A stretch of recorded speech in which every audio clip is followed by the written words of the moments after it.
and I do think he has what it takes to win the whole thing this year. So I'm interested to see what happens, because I do think EMRE's game style suits him really well against Matti, but Matti can adapt to everything, really. So let's see what happens. Well, here we go. We are underway. Group C action here from the Champions League group stages. It's going to be Manchester City from left to right in that blue strip, and from right to left, red top and white shorts, will be EMRE, YILMAZ and PSV. Early green time strike there from Pedri getting forward. The big thing for me, in FC 24, we've had this power curve of play styles that have been constantly changing, constantly adapting, and now, obviously, with Team of the Season, we've got a lot of 3 play style plus players. We're almost taking a couple of steps back with the actual items used, because a lot of the players have only got 1 play style plus, and some have got 2, just like this man, Didier Drogba, cuts it back to Mbappe, and EMRE YILMAZ within 5 minutes is 1-0 up. This is a goal we're going to see really good in that position in which you don't know what to do. I mean, the passing to Drogba was really good, and then you move better inside the box. Do you think we've got a real big turnover right now of the attacking players being so superior than the defensive players? Yeah, I had the chance to talk to Matti and Edu. Obviously, the defenders are worse, so it's going to be manual for you. If you defend well manually, you'll be able to defend. But if you're not a great defender, what will happen rely on is, like a Van Dijk to come and bail you out, or a Lucio or someone like that. This will not happen in here. So if you don't defend well, what will happen? What we've seen, people conceding 8, 9, 7 goals. So you got to defend well. And I wanted to mention as well how they both played in the global qualifiers in the winner bracket. Matthias winning 3-2 with a goal in the extra time. So let's see if EMRE takes his revenge. Well, they often say a revenge is best served in London. I guess they say it, yeah. Mbappe just offside. The secondary match that we are going to keep you up to date with is the Eredivisie champion in PSV and Team Ajax up against Leverkusen, my LDW, who qualified through the virtual Bundesliga. Nice pass. Mbappe cuts it back to R9. Oh, what a save from Donnarumma. Amazing. That is unbelievable. It looked like a guaranteed goal. That's got to be safe of the tournament, and we're just in the round number 4. Come on. Well, it'll be live 45 minutes. Wow. Nice. That is incredible. Let's see what Pedri does with the ball in here. Player locked into Mbappe, cuts it back to R9. Red times. But again, if we talk about the defenders, Company should have easily swept the ball. From Donnarumma once again, and Mbappe can't direct the rebound into Drogba's path. That's a brilliant save, and that's not a situation you can afford to miss, because I do think when you're playing in the Champions League in the group stage, those 1v1 situations have to go in, because we just saw Need and Tex pretty much scoring every single 1v1 situation they have. So if you don't score those, you'll be suffering in the counter-attack. You absolutely will be. Gavardio getting forward. He's been in goal-scoring form recently for Manchester City, and it's PSV on the attack here to put 2 against City. That was green timed. R9's little touch just away from Cafu, teasing the Brazilian battle, and has to concede a corner. Let's see if EMRE YILMAZ has been working on his corners. We saw it earlier on today. He certainly has been, and that's Drogba forcing a great save from Donnarumma. Green timed the header. Of course, you expect perfection from EMRE YILMAZ with his timed finishing. Now, Richard, you have a chance to breathe, because Pedri is going to be running with the ball. And those set pieces, you cannot take a breath in those, because it's just like a penalty. A huge step out from the back there from Vincent Kompany for EMRE YILMAZ, and he's greened it at the near post, but it's all come back. You talked about manual defending. He stepped out of the way he just creates runs. I mean, as you said, you mentioned Drogba just celebration running from the crowd, which means we're back underway.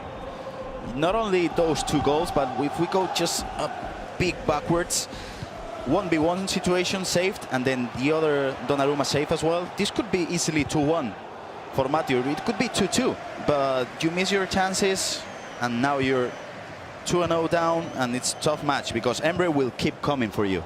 He'll keep creating chances, and if you don't defend well, he'll keep scoring goals, pretty much. We're seeing EMRE YILMAZ winning, we're seeing PSV winning. We just saw Levy pick up a victory. The Eredivisie, whatever they're feeding them over in the Netherlands, is certainly working. And what a division as well, the Eredivisie turning out to be. Mbappe just looking to recycle on the edge of the box. Toni Kroos picks over. Nice defense. That's a nice ball over the top. Didier Drogba up against Nicolas Soule. Don't know if I'd be saying that back when we started the campaign. Here is Drogba, a couple of step overs, and Soule just forces it behind for a corner. We saw a couple of corners for EMRE YILMAZ. It's early, he's whipped into the near post. It's probably a little bit too much for Drogba to try and bend that neck and angle his header goalwards. But he does get another chance, does Matías Bonanno. You see the pace in which he's taking this corner as well. I want your opinion on that. Why is he taking these corners so fast for people at home? Because you cannot move the keeper and you cannot defend it manually. So a goal comes in, as you mentioned. 2-1. It's pretty much unstoppable when it's that quick. And it's the pace of exactly where you want to aim it already. Okay. Is there any way to defend a corner like that? Have you found anything this season? For me, the thing that works the most is not moving the keeper.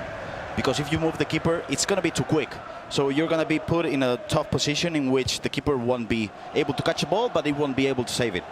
But there's not much you can do, really, because first corner wasn't good, second one wasn't good, but then the third one, there's not much you can do, really. Pedri getting forward, sliding in Didier Drogba. He's the man on town right now. But this is what we'll see from EMRE. Cutting back every single chance he has, because, I mean, when he finds... Oh, this is a mistake? No. Because when he finds those spaces, it's really difficult to defend with the likes of Soule, with the likes of Company. I'm going to ask you that. You've almost read my mind. You're our three icons. Are you surprised no one's gone with maybe a Laurent Blanc at centre-back or a better defender and take it? Because we see Cafu used in a few of the teams. The thing is, Cafu, you're attacking with a right-back which... Can Cancelo not do that job, though, when someone like Blanc is so much better than Nicolas Soule? For me, no, because... I think we've just got an issue there. Yeah. Looked like his controller just became disconnected very quickly, but he's back under white. Yep. But because Cafu has the whip cross, which Cancelo has as well, but if you compare stats, Cafu's just much better. And you got to attack with a fullback. At least one. Yeah, Gvardiol. He does a job for you. He gets forward, and that's came. Oh, beautiful play. It came from Gvardiol into R9, and then that little pass extra around the corner. Was kind of talk me through it. As we can see, the player is activated. Not really, in a way, because sometimes that can lead to confrontation, and you never want confrontation. So you know why that's happening, because they've been working together for 3 years. So they know what can say to each other. They know if they have a confrontation, it will be solved in just after a match is ended.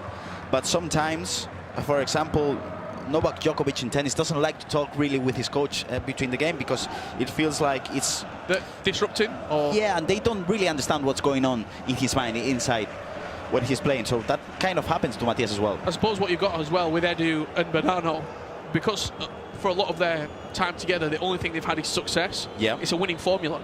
Yeah, I mean, Bonanno clearly wants him there. Yeah, for sure. And sometimes it really works for them, because, for example, Matías in the EMRE final was just getting chances, and you know, just Edu being beside you, just telling you, you're doing good. It'll come. It will come. Then it came from a set piece. He scored. Here he is, Bonanno sliding through to Mbappe. Good defending again from EMRE YILMAZ and Vincent Kompany. Nice tackle. Coming back from what you were saying before, for me, midfielder has to be an icon. So Pirlo, Xavi Alonso, whatever you like. Then you gotta use Drogba as well. No Ruud Gullit. No Ruud Gullit. The only player in the competition that's using Ruud Gullit is Nacho Abella, the Real Oviedo player. Are you surprised? Yeah, I don't think Ruud Gullit is that. Sorry, Ruud Gullit, if you're watching at home. We know you're a big FC fan. I don't rate him as much. Year plus the stats. Are you going to play with Erling Haaland, 3 stars weak foot? I don't think you are.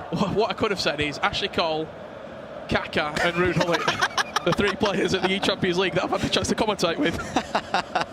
EMRE YILMAZ getting us back underway. He's leading 3-1 with 45 minutes left to play, and So welcome to the commentary booth. The icon himself. I actually thought it was Casey coming in, so I gave the spiel. What you made so far of this game, Ryan? No, it's been an incredible performance from EMRE YILMAZ. He's on the attack again. Time finish.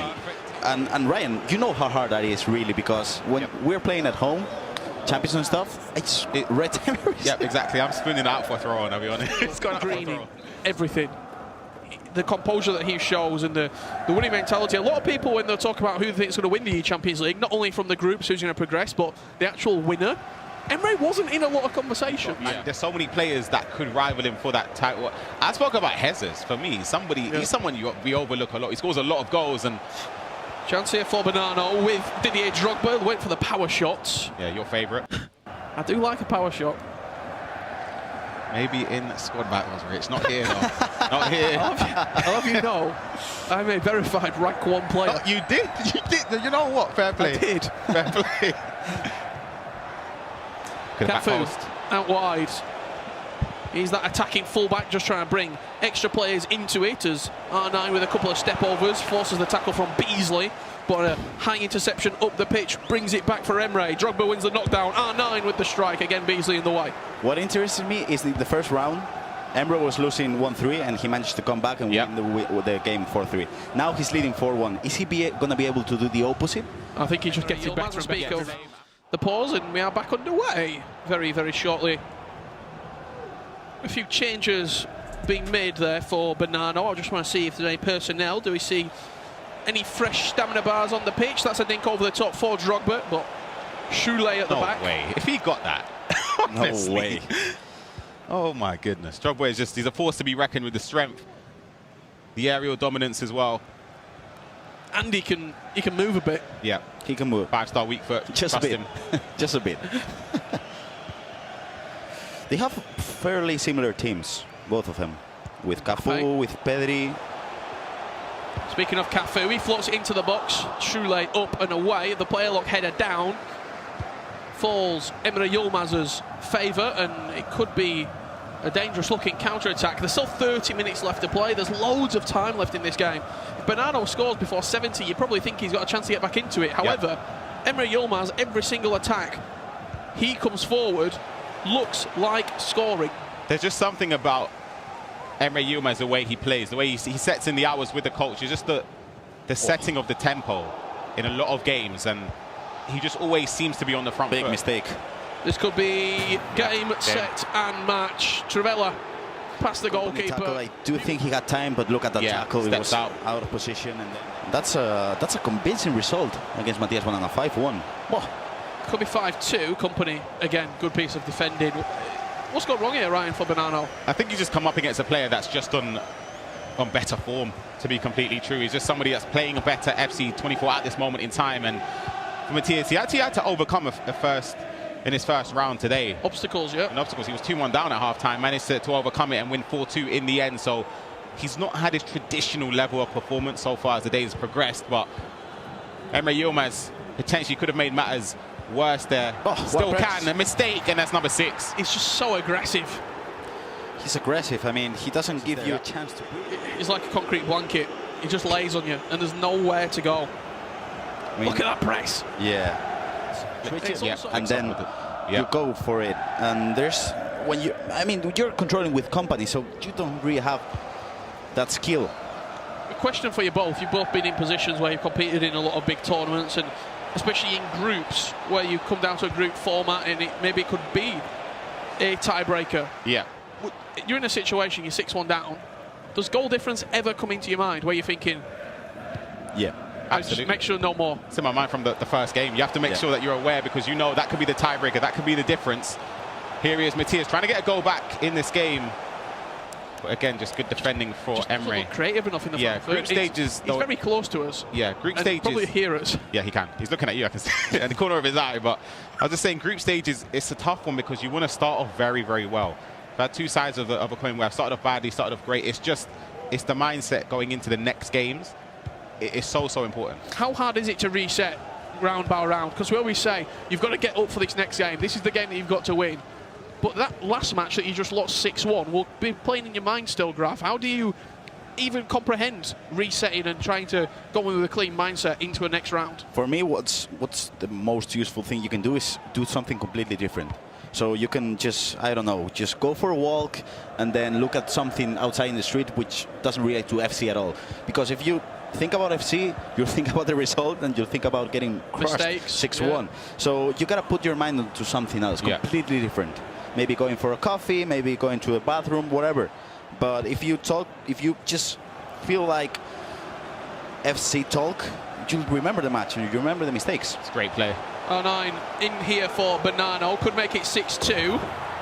This is an important goal because the goal difference. Yep. I mean, 2-goal difference. That was why I think, for example, in the Tex against Need match, that last kick of the game, Tex was concentrated, attacking well. The thing is, you're losing 2-6, and the goal difference is a huge thing. In my opinion, if you end the match 4-6, it's a win. It's not a win, but it's not a win. But you salvage something. Yeah, and you're coming into the next match with a different attitude. You go get that coffee with a smile on your face, thinking that could. Well, I don't think you. I don't think you do, Rich. With a better smile. Yeah. Mbappe over the top here for EMRE YILMAZ, looking to re-establish that 5-goal lead. BONANNO defends well. Will this be both of these two's hardest game in the group as well? I guess we'll have to see. For me, I said this was the group of death. Just because you've got Rory Feldman in here, you've got Virgil as well, who's sitting out this round. So could be a chance. R9. What a save! What a save again! And in my opinion, the moment of the game, it was when they were 1-0 up for EMRE, and Mati had those clear chances. He couldn't convert them, and then you can see the second goal. You can see it's just you're a waterfall. You're behind every single moment of the match, and it's really hard to come back. Beasley getting forward. Ousmane Dembele, a little flare pass around the corner. But with 5 minutes left to play, it looks like all she wrote in this round 3 matchup from Group C. It is BONANNO and EMRE YILMAZ. Could be a future game we see in the knockouts. Could be a future final. Both players certainly have the ability to get that far. And EMRE YILMAZ will be looking to go all the way and lift that eCHAMPIONS League trophy 2 years in a row. Rich and I were talking about the 3 icons we would use. Yeah. Yours, Ryan. Oh, Drogba. Oh, okay. Never mind. Drogba above Xabi Alonso. And then I think I'd go with... R9 seems to be a banker. I would probably go with Henry again. I think playstyles are so important this year. I think they should cater a lot of the way people build their squads. I heard who you said already, Rich. Yep. And for the people at home, we read you at the chat, and Rich is going to talk to the producer to put you on the stream. So great build up. Oh, it's green as well. Save. And that's the reason. Save is that the reason why you're not using R9? Yeah. Listen, see, I've just been justified right there. You know what? I'm taking Henry. That's it. My decision's been made up. Well, there you have it. 6-2, the final scoreline between EMRE YILMAZ and Matias BONANNO. It was a hotly contested match until EMRE YILMAZ pulled away and solidified himself an emphatic victory. It's a big game. Players embracing in front of the stage now.